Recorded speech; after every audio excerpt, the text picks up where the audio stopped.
Well, it's pretty cool to see our youth engaging in the planning process, and they're very innovative in what they're doing with this project. So it's refreshing to see, and I give them a lot of credit for their ideas, their innovation, and the input that is going to actually be incorporated into the comprehensive plan. Brain Gain is sponsored by the Mahoning Valley Manufacturers Coalition. MS Consultants, being an engineering and architecture and planning firm, we do have the ability to do comprehensive plans. We were hired and contracted by the City of Niles to undertake their comprehensive plan, which began in fall of 2022.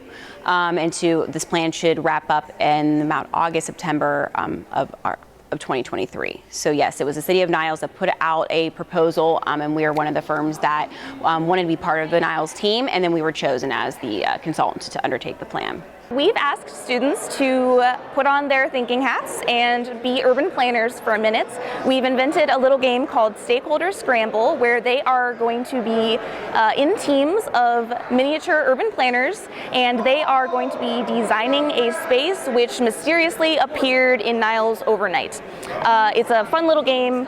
The point of which is they're going to learn a little bit about land use and also learn about how different stakeholders who exist around the map may have different interests, and they might have different concerns about this space and what they want to see go there or what they don't want to see go there. So we have volunteers who are performing roles, things like the parents, the landlord, the business owner, and they represent more general types of people that we see often at urban planning events, and we want to hear from when we are designing plans for cities. Well, it's pretty cool to see our youth engaging in the planning process, and they're very innovative in what they're doing with this project. So it's refreshing to see, and I give them a lot of credit for their ideas, their innovation, and the input that is going to actually be incorporated into the comprehensive plan.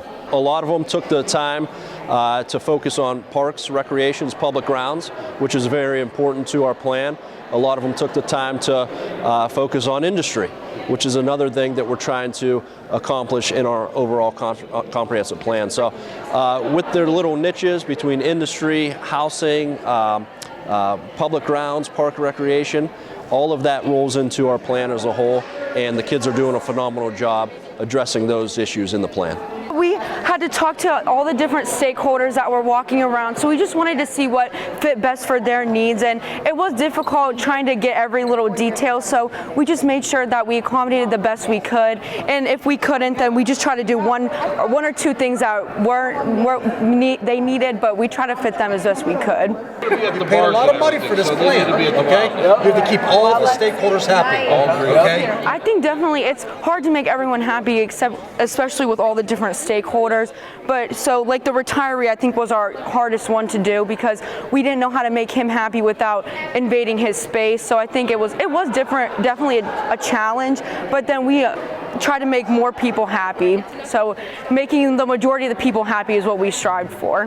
We did a very traditional SWOT analysis at the end of strengths, weaknesses, opportunities, and threats.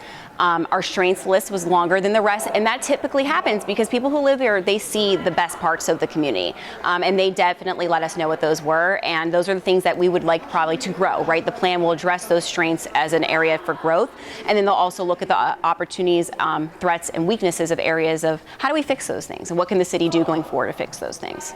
A big strength in Niles is definitely the mall area and all those fast food places, because I mean a lot of places like small, like Hal, you don't see it. You see some, but not everywhere has as many, and I think that's like a lot of people don't realize because we're so on the negative side. There's a lot of good things about that, and I think there's a lot of potential in our downtown Niles to be a lot more too that people don't really recognize.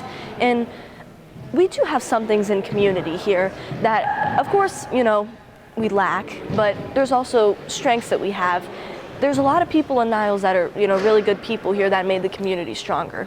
I feel like that's definitely a great thing that they're doing, getting the opinions of younger people who are going to end up growing up here and who have seen the city and growing up and realizing, like, as an example, growing up, I never really went to the parks within Niles. My parents always taking me to Hubbard or Youngstown or different parks like those, because the parks were always, they weren't the best parks compared to those. But like things like that, me telling them, they know what to improve, so the kids next generation stuff coming up, they know what to change so those kids enjoy it. They want to support Niles. They want that sense of pride. I think it sounds as if they're worried that that's been missed over the years. I'm sure the pandemic did not help with that. They want that back. They want the festivals. They want the community events. They sound like they're going to attend them. They want to plan them. I think we can have some people on this group that would plan some. That was interesting. Like they want those types of activities to look forward to. They do seem to utilize the parks a lot. They didn't know that what was going on with Waddell Park, so I'm happy they heard from the mayor that there's investment being put into Waddell. But it was absolutely the fact that they're interested in bringing pride back to the community. I think this was a great idea. I think that there's a lot of things, like I think this is what Niles really needed, was eventually, because eventually, I think it's time to really start creating more things, making more opportunities, and I think this is a great step towards that, and especially getting the future generation's opinion. It's great to get different opinions from all kinds of different people and work together to figure out a great plan to make that city a better place for the upcoming generations and workers within the city.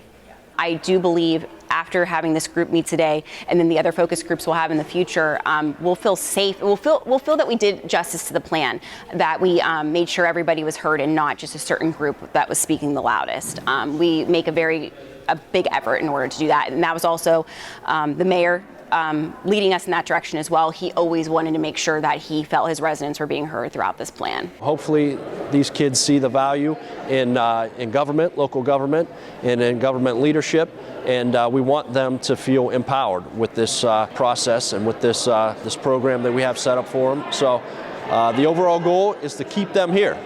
These are our future. These kids are our future, and we want to do what we can as a community to retain the youth in this city. And I think that we're on the right track. I think that we've engaged them and sparked an interest, so we're very excited for them.